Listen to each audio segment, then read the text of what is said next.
Wow. Welcome to Targeted, the show for masculinity and success.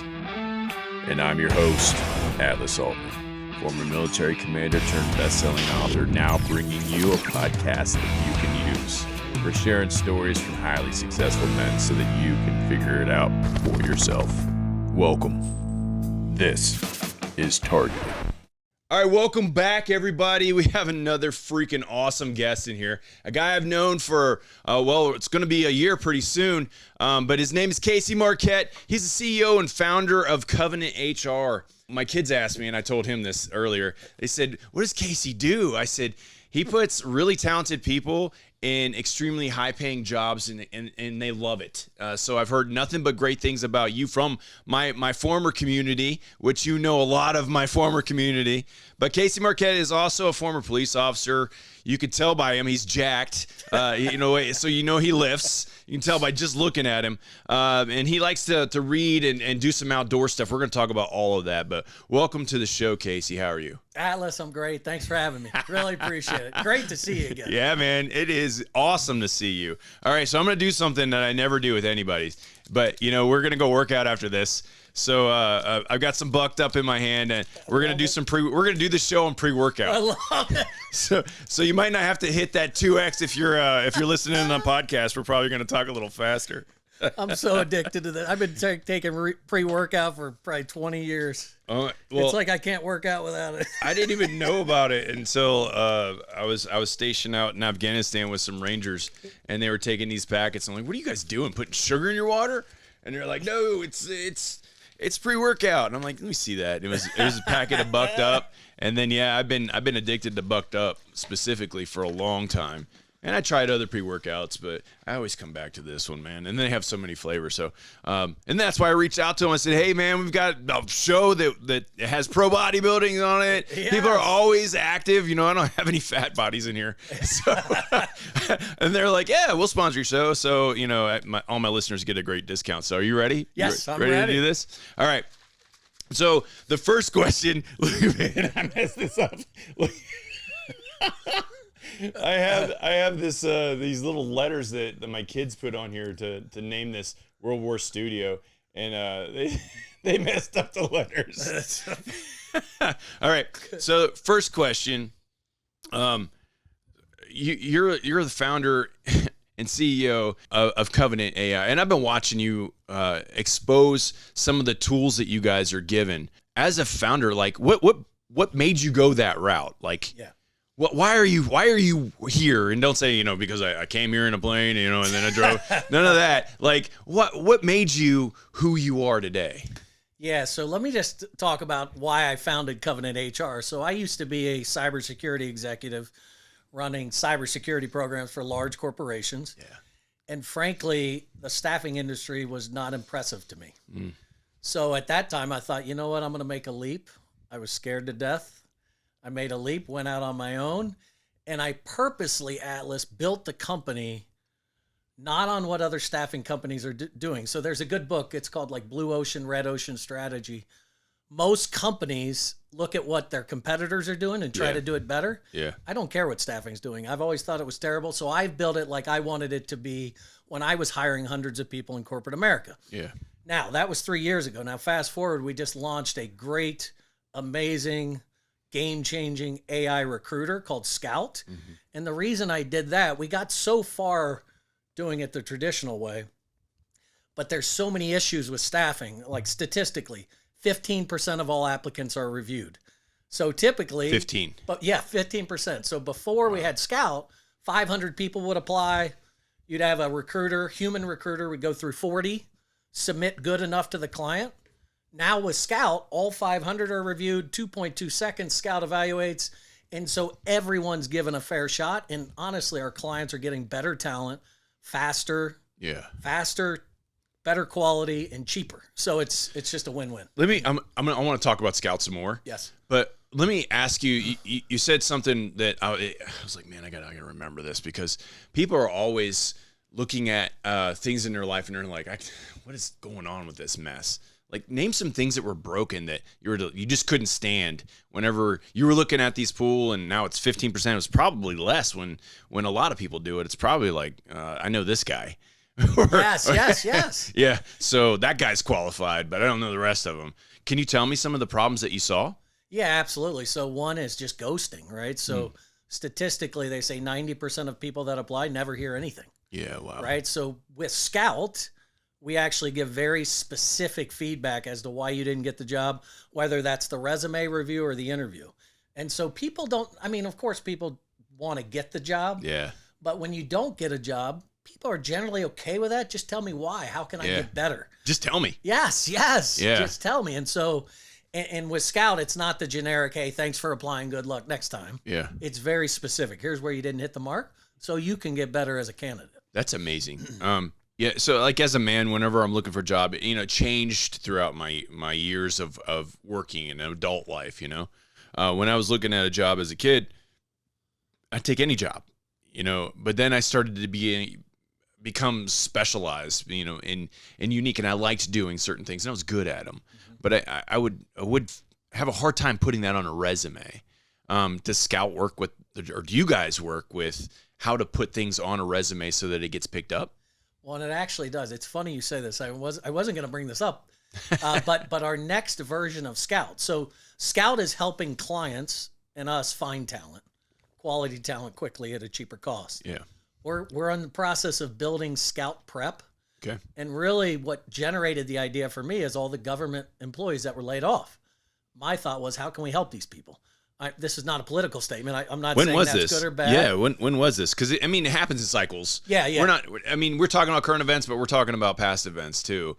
Like, when was this that you were like, wow, these people are getting laid off? Well, was it the recent one? Yes, it was like 200,000. I don't remember the exact number, but when I saw the headline, I thought, Scout is so powerful. How can we use it to help people? Yeah.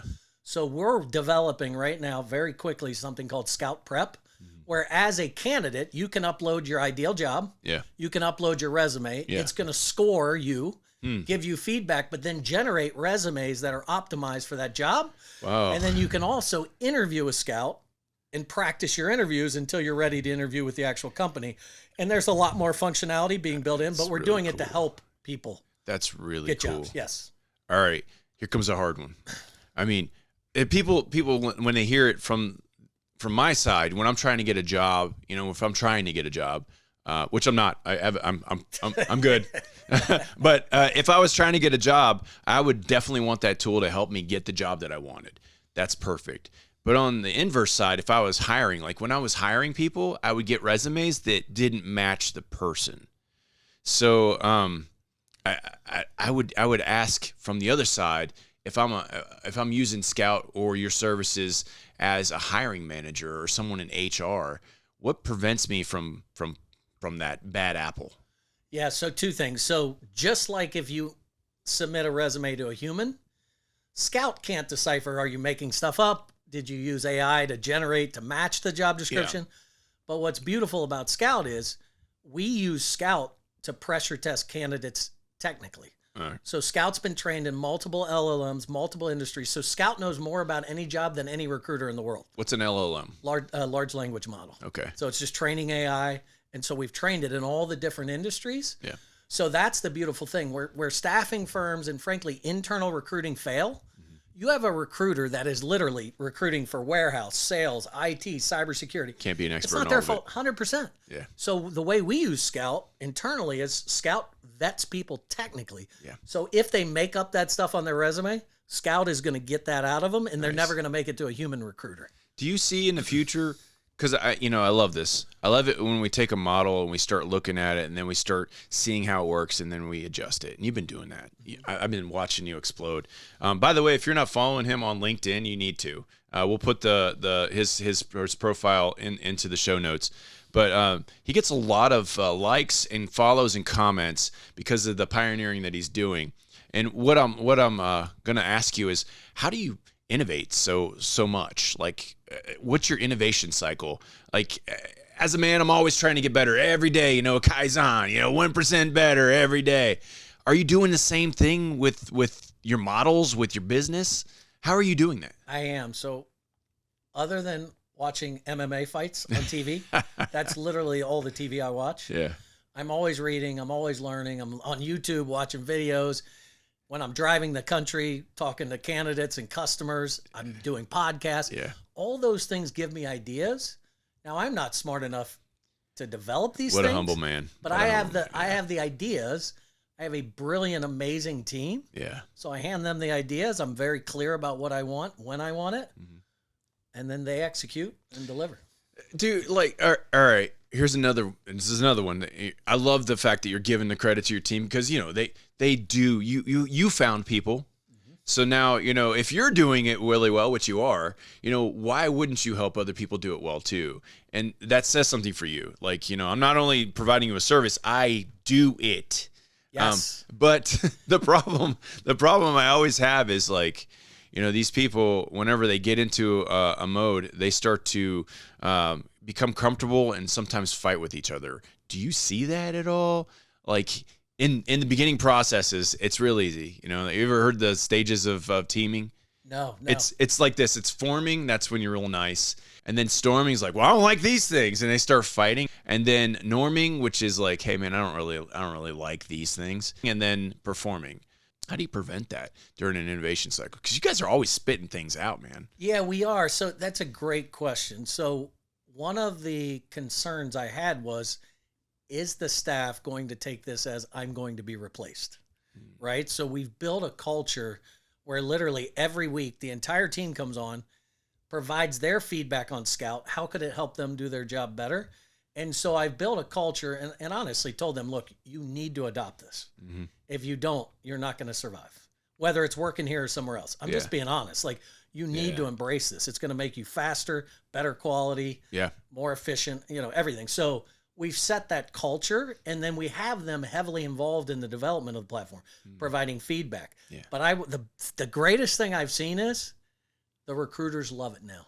They're making more money than they've ever made because they're able to get through, place more people, like place people in jobs because of the automation and AI.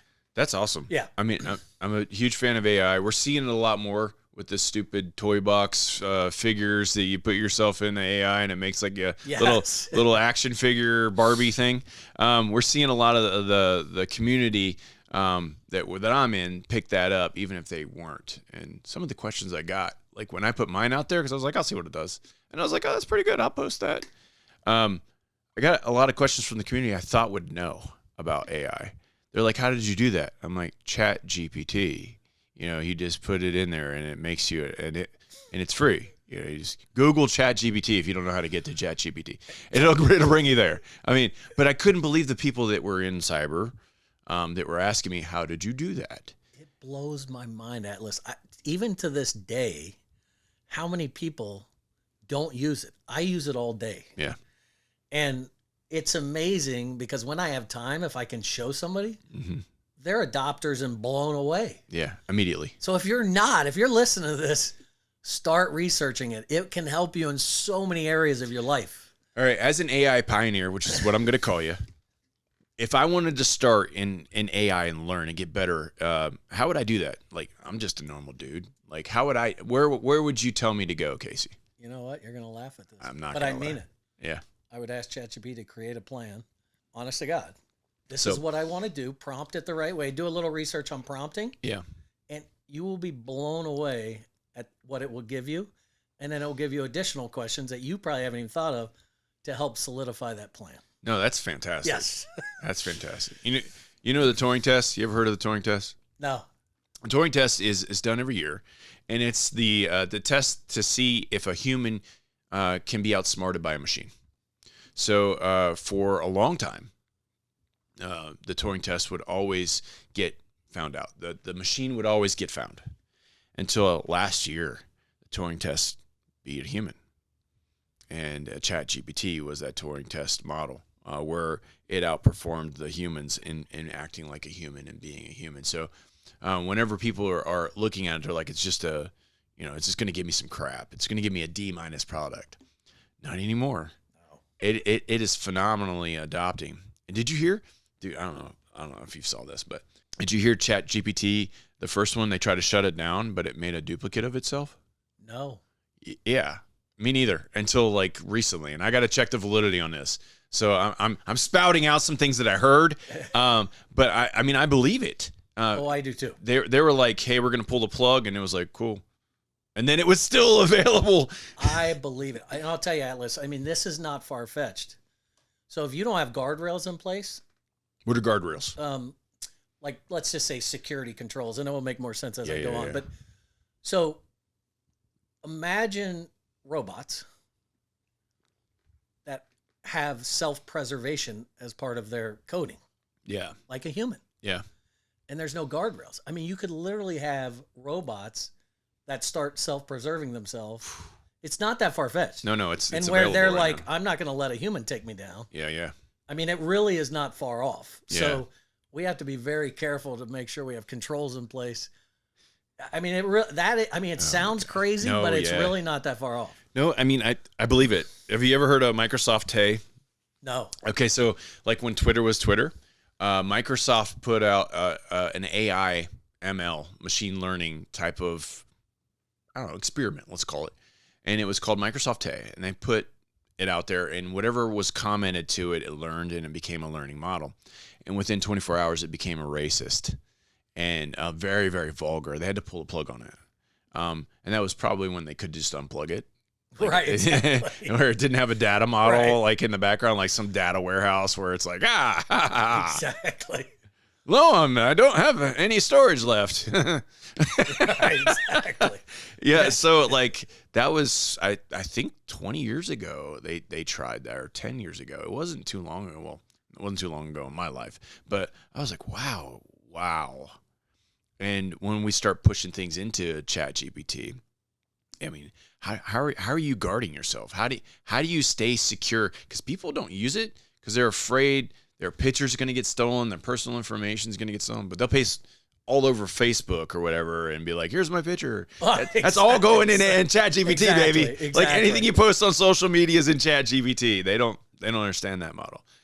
So like, how do you guard yourself from personal invasion from the AI of the future? Yeah, so we pay for like a team. I forgot. It's like a team subscription. Yeah. I believe with that subscription, it's further protected, and I can't really articulate what that means. I just remember looking at it briefly. Yeah.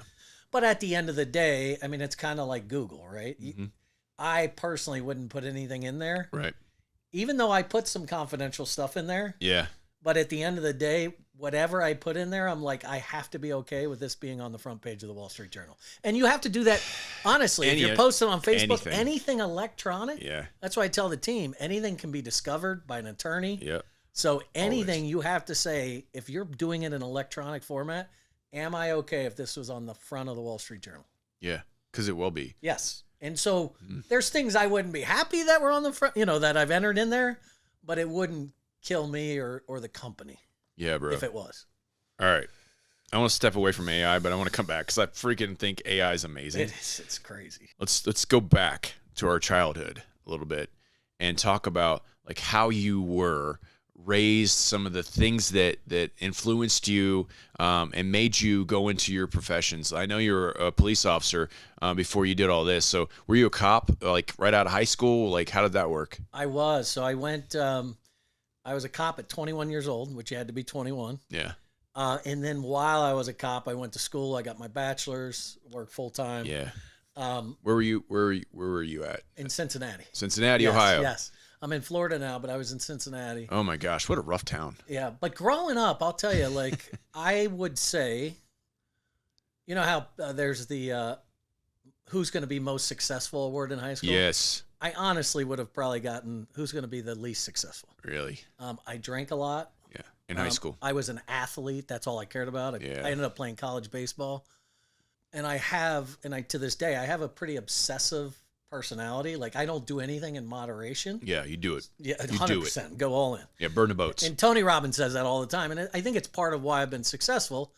A lot of people start a company and they're like, well, I'm going to keep my current job. And I knew if I wanted to do it and be successful, I had to take massive action. And so when I made that decision, I was scared to death, but I was like, I'm going all in. And in the beginning, Now we're way better. But in the beginning, the first year, I lost $175,000. The next year, first full year, we made $5.8 million. Yeah. And that was just being totally focused. First thing in the morning, I'm thinking about it before. I mean, I've got a buddy that took a picture of me in my kitchen, 1 a.m. working. I'm in sweats. And he's like, this is your Jeff Bezos picture. Yeah. Because one of my favorite quotes, and I love this quote, is the harder I work, the luckier I get. Amen. So, people are like, you're lucky, or they don't see what it took to get there. No. They just see the success. And there's so many, and I listened to one of your podcasts, and it's so true. I simplify people into talkers and doers. And there's people that talk a lot. Ideas are easy. Execution's hard. Yeah. Like doing it, right? Everybody has these great ideas, but they don't do anything with it. Yeah, that's so good. There's an ancient, I would say it's an ancient proverb, but it says, knowledge, you don't gain knowledge to have knowledge. You gain knowledge to have action. Yes. And so many people miss that second part. They go get degrees so they can get a job, and their action is tied to something else that they're probably not passionate about. Yes. And then they get stuck in this hole because they feel like that's where I need to be, and it's comfortable instead of stepping out. Yes. But dude, let's talk about your journey though, because okay, let me go back again. What made you, as a child, want to become a cop? I honestly don't know, Atlas. I mean, I love helping people.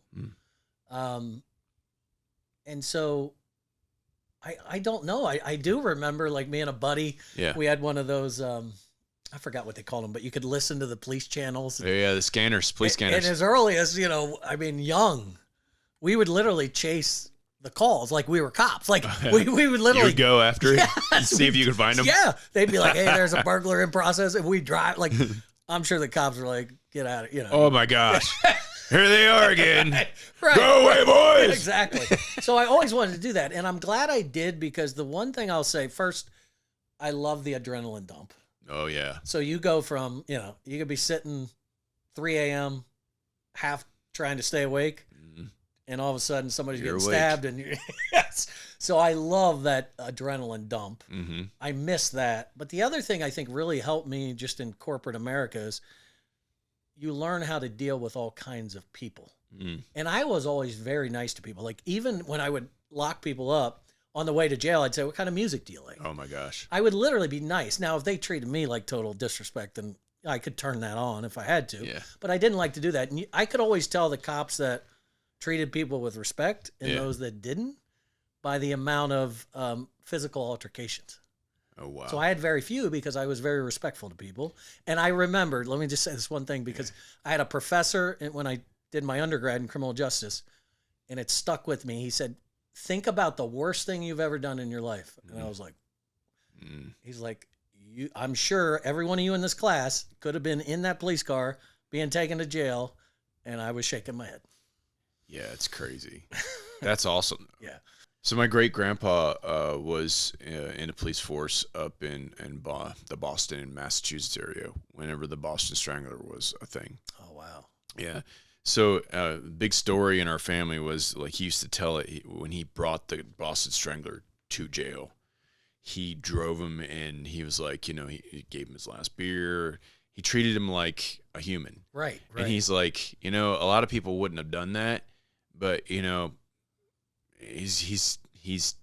the Boston Strangler, sure, but he's still a dude. Exactly. And everything was still kind of crazy that he would do that at the time, but he was talking about, he's like, it was weird. He was like a normal guy. And, I don't know if you know the conspiracy behind that, but they're coming out saying he was a normal guy. He took the fall. Oh, really? Yeah. Okay. So, like, the whole thing kind of makes sense, but it's really, there's a lot of conspiracy around that one. And our family ties to that. The biggest lesson I pulled out of that was treat everybody with respect. Yes. It doesn't matter if they're your enemy or not. And, I consistently, I like to think that I do that, and 100%. And I actually judge, especially people that are very successful. Yeah. Like, how are you treating the fast food employee? Amen. The janitor. Yeah. And I have such disrespect. If you're a jerk to those people just because you can be, those are not my kind of people. Well, so I'm going to go even farther back, because people like you, and I'll say it, me too. I'm going to put us in that group. I care about people more than I care about myself often. Yes. And that's one of the things that is almost to a flaw. I will do things for people and at the detriment of myself often, because I can see the societal benefit in being kind. I love it. You know what I mean? But it came from my childhood, bro. Like it did. Did you grow up in Ohio? I did, yes. Yeah, in Cincinnati area? Yes, sir. Where at? Blue Ash, Montgomery area, Okay. if you're familiar. Yeah. Yeah. Yeah. But I love what you said. One of my favorite quotes is, for people that think money doesn't matter, they haven't given enough away. So let me give you an example. The first year of the company, and by the way, my house just got destroyed by Hurricane Helene. Yeah. But before that, Hurricane Hurricane was coming right at my house. 30 hours before, it took a right and hammered Fort Myers. Like I said, that first year we lost $175,000. I got 22 people together, neighbors, family, employees. We took 2 vans down to first responders, and we gave the sheriff's department down there, deputies that were out working the storm, $22,000, and everybody thought I was crazy. Casey, you're losing money, you're giving money, but I will tell you, I found 100%. You get 10 times more, and it feels way better to give. I tell my team all the time, and I believe this. Do I want nice things? Yes. Yeah. Do I need 10,000 foot square houses? No, that's disgusting to me. I would rather give money away than be that guy. Yeah. That when you said that, I was thinking Ed Milet, and I love Ed Milet because he does the same thing. But he has like 4 huge plots of land and houses. And I don't know if you've ever heard Ed Milet talk, and I don't want to steal the thunder from him, but whenever he talks about his journey of like having nothing, like whenever you have nothing, it's because you gave it all, man. Yes. Like you don't get to a successful spot unless you're willing to give up the things that you have in your life. And they're things. 100%. So like, why wouldn't you give them up? Because when you do, I've seen it too. And maybe it's the Ohio in me. Because I saw a lot of that in Ohio. People were always giving to others in my neighborhoods in Ohio. And not my whole childhood. I mean, I lived in California too. That was not happening in California. Right. Louisiana was different. Massachusetts was different. But like, maybe that Midwest. Midwest thing. They say it all the time. Yeah. Yeah. So I mean, I don't know. I'm gonna bring us back. How was your childhood? Tell me a few things that you learned while you were growing up. Kind of stuck. So, look, there's worse, right? Yeah. But what I'll say is nothing's been given to me. My dad killed himself. He had multiple sclerosis. The only money that's ever been given to me, I got $10,000 from the VA. Oh my That's gosh. it. When I was growing up, it was. How old were you? I'm sorry. How old were you when he? When he killed himself, I was 21. Yeah. Oh my gosh. But before that, I mean, it was sad because my dad was an athlete. He ran. He was. And then I saw him deteriorate. But before that, so growing up, it was my dad and me in a bunk bed in an apartment, and my aunt was in the next room doing cocaine. Oh, my gosh. So I did not grow up. Yeah. Now, there's a lot worse out there. But I wasn't, like, I don't. You didn't have a silver spoon in your mouth. Nothing was given to me. Yeah. And so everybody out there listening, like the media tries to make everybody victims. Yeah. Like, well, if you're this, then you should fail because everybody else. Yeah. Like, there's a great book called 100 Success Principles, Jack Canfield. And the number one thing that I took from that book is whatever's going wrong in your life, look in the mirror. Relationship's not working. You're not doing well at your job. Quit blaming others. Yeah. And so that's just kind of the path I took was I'm going to be the exception. Just because this is how I'm being raised, I'm not going to be a victim and I should be a not good person because of this. Yeah. I'm going to figure it out. And so that's what I did. Did you find during your childhood, that your focus was on sports or extracurricular activities? Did you find yourself trying to find a way to get out of the house? It was sports for sure. So I was obsessed. I played football, basketball, and baseball, but I was really good in baseball. I went to Triton Junior College where Kirby Puckett went, Lance Johnson. And so I was a catcher. And I convinced myself, but you know how hard it is. I wasn't good enough at the end of the day.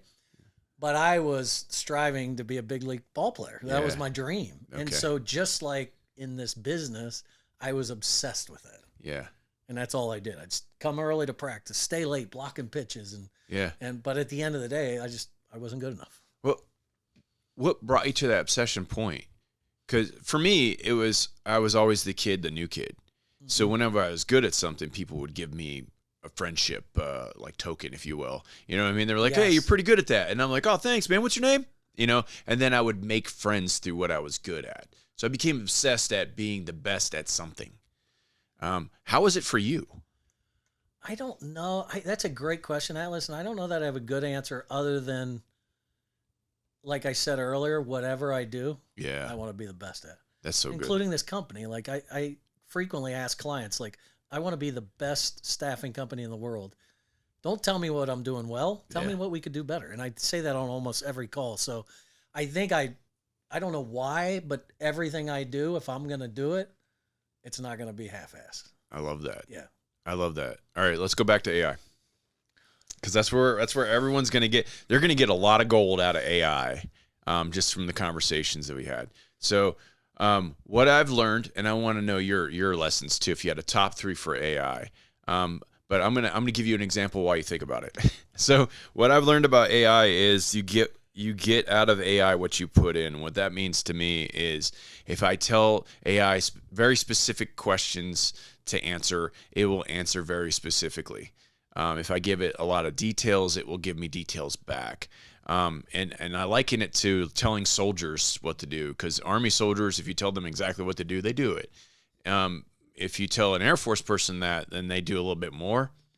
And I think it's just versions, because Air Force is Army 2.0. If you know history, the Army was like, "Get out, Air Force," and then they were like, "We're going to be better," and now I think they are. So whenever you give instructions, to a soldier, they do it. But whenever you give something to an airman, they do it better. When it comes to like instructions, given.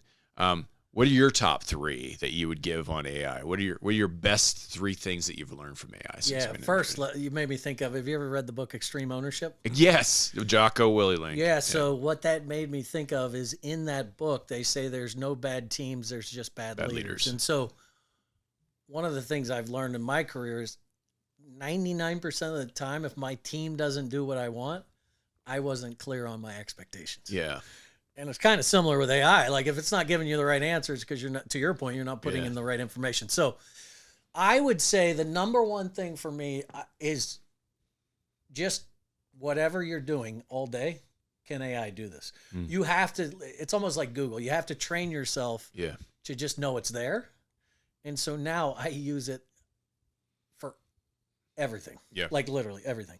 So, but one of the game changers, so I met with another staffing company CEO about 2 months ago. Mm-hmm. We were talking about revenue. And I have the same revenue as him. I have 8 employees. He had 26. And I'll tell you why. Because we have AI and automation. Yes. So I literally, one of the things you can do with ChatGPT is I have a marketing employee. I have a sales employee. Yeah. And I have purposely like uploaded our PowerPoints, everything to do with sales, everything to do with marketing. So now it takes a little bit of time to build. Yeah. Not much at all. Yeah. You just tell it what you want. Yeah. And then the time it saves every day for me is unbelievable. So give me an example. I could literally right now type in, create an email about our differentiators and our board members. Okay. And it will do that. Yep. And then you review it? It writes it way better than I would ever write it. And it writes it in a split second. Yeah. And so I don't just copy and paste it. I read it, and sometimes I modify it slightly. Yeah. We used to call those gems, ghost emails in the military. So as an executive, I used to have a staff that would write me gems. I'd be like, hey, gem me up something on that. And they would write the email, and then I would edit a few things and make it more to my voice. But basically, they would come up with the details and all the statistics, and they would list that stuff that I don't know. Yes, because I'm not the expert, you know. I'm using a tool right now. I think it's called AI Fryer, but it's tied into my email. And I always tell the team, there's 1,440 minutes in a day. Mm. You have to be very conscious. What are you spending that time on, right? Yeah. And so what's beautiful about it is when I get an email, it creates a response. Okay. Automated response. And Yeah. it's smart. And it learns the way I communicate. Yeah. So now I just go into my drafts Mm-hmm. and just imagine, multiply this all day, every day. Yeah. The time savings, I go into my drafts, I read it. 90% of the time, I just hit send. Well, let me plug Scout, because you just told me Scout does that for people that are applying for jobs. You guys built that in very similar to what you just told me your email's doing. Yeah, let me tell you what's got. So this is crazy. Yeah. This is crazy, and we are leading the space. I just went to a staffing conference. We're farther ahead than anybody I've seen. Yeah. And I walked the whole floor, all the technologies. Bro, I believe it. So what's happening today with Scout? Literally, we've got clients doing this. Imagine you apply for a job. Within 2.2 seconds, Scout evaluates you. And then if you, in the platform, you could say, okay, if Atlas scored a 7 or higher, then text Atlas an email or an interview link and email an interview link. And within 5 minutes of applying, you're interviewing for the job. That's amazing. With Scout. And Scout knows 32 languages. Literally, you could say, Scout, in the middle of the interview, I want to talk Russian. Scout goes straight to Russian. Wow. It is next level. How many then scores that? How many voice module or how many languages? 32. 32. Wow. Yes. On the fly. You could say talk Russian, and as soon as she gets done with Russian, I want to talk Spanish. She starts. It's next level. I love it. But think of the speed. Yeah. Scout never sleeps. Scout doesn't take a day off. Yeah. Scout doesn't get sick. Yep. So it's a total game changer. Yes. Doesn't have 1099. You don't have to do tax paperwork on Scout. You don't have to do healthcare on Scout. You don't have to worry about Scout leaving. Right. Quitting the company. You don't. But what I'm hearing you say is what no one's saying, and that is you can force multiply with AI. 100%. It's not replacing people. It's replacing what people do. It's making them 100 times more productive, because you can have Scout or your AI models doing the work while you sleep. And really, that's the goal, right? Yes. Yeah. And in Scout, you can literally click a button. Scout will go back and forth with the candidate and schedule the interview. Mm-hmm. So instead of, hey, when are you available? Does all that. You just get the notification of when the interview is going to happen. That's amazing. Yeah. And then real people hire. Yeah. Well, and the thing is, what it's allowed our recruiters to do is what's most important is this human connection. Oh, absolutely. So rather than looking at resumes and spending time scheduling interviews, you're building that human connection. So you can have AI and the human connection, but it's just going to make that human connection so much stronger. I love that. All right. Second thing. So I got the number one thing on AI from you. What's your second point? As far as like what, use case, what have you learned from AI? Well, I also create projects. So you can create projects. Okay. In ChatGPT. So right now, I mean, I'm driving 9,000 miles across the country. Mm-hmm. I created a project called Scout Meets America. Okay. So I am basically updating Scout on my whole travels. But if I need content for marketing, it already knows what I'm doing because I've created this project. Yeah. Like, hey, now I'm in Phoenix. I just met with Atlas. Can you give me some good content? Here's what we talked about. What is a project though?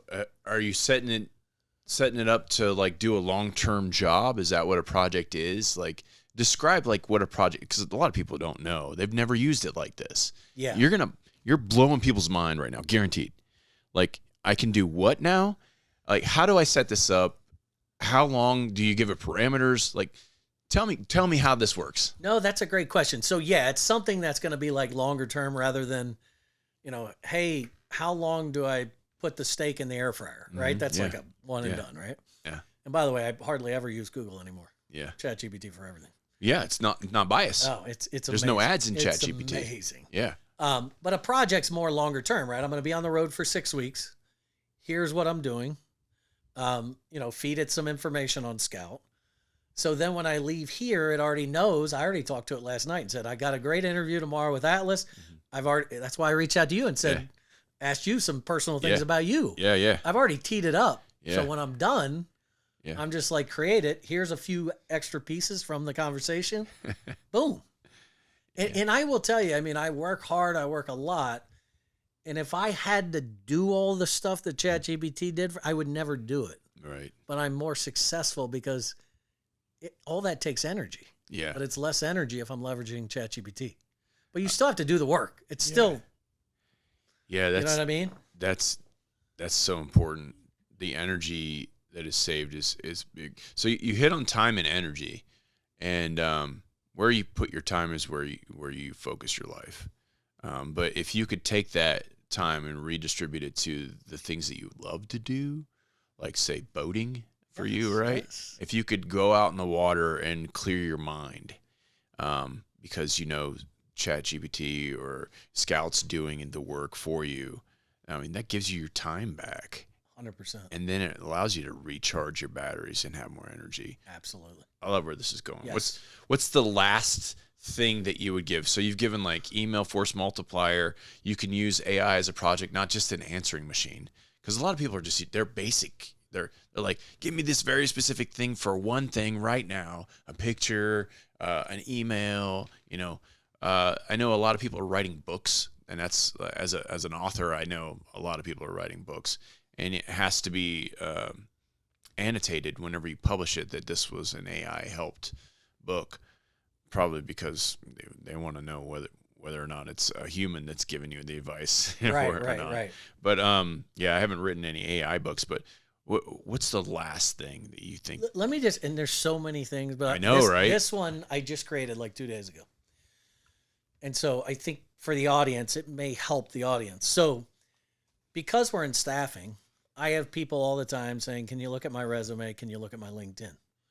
So I created a ChatGPT module, and I found over the last 3 years, a lot of the feedback is I'm saying the same thing. Like, your resume shouldn't read like a job description. If anybody else in that job could have the same bullets, that's not impressive. Yeah. You should have tangible, measurable improvements. Like, how did you move the needle? Not, I was responsible for that, because anybody in the job could have that. So I found myself giving the same feedback. So I created a module and said, look, this is what I typically find. So I want you to include this in the response. But ChatGPT, I also want you to just take a resume that I upload and a link to their LinkedIn and give me feedback. Yeah. But I want you to spit out an email. The reason I say that is, so all I do now, like let's say I would a call with you and you're like, Casey, can you give me feedback on my resume and LinkedIn? Yeah. I literally upload your resume. This is all I do. I post a link to your LinkedIn. Yeah. And it's going to give me a whole email that I can send you on feedback on your resume. Now, I read it and I still review it. Yeah. But it cuts my time. And honestly, it's a lot of time. It's way better feedback than just my brain. Mm-hmm.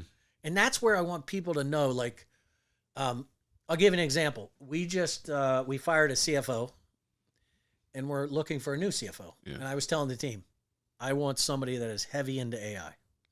For finances. Yes. Okay. And so it's amazing. Even our finances, we use Clockwork for our forecasting. Okay. I can upload that and say, ChatGPT, be a CFO and give me strategic guidance on my financials.